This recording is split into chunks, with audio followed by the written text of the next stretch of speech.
I just wanted to show a video of my DualLiner bed liner on my 2021 Ram 1500 Bighorn.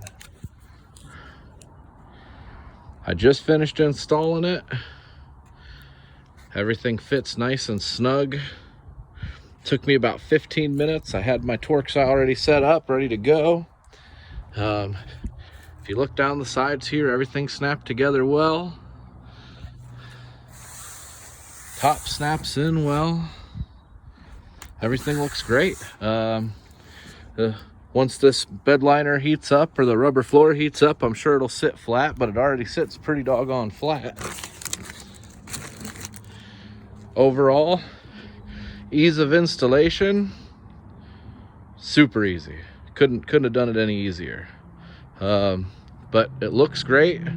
It didn't take long, and they shipped it quick. And man, that just looks sharp in there. Thanks.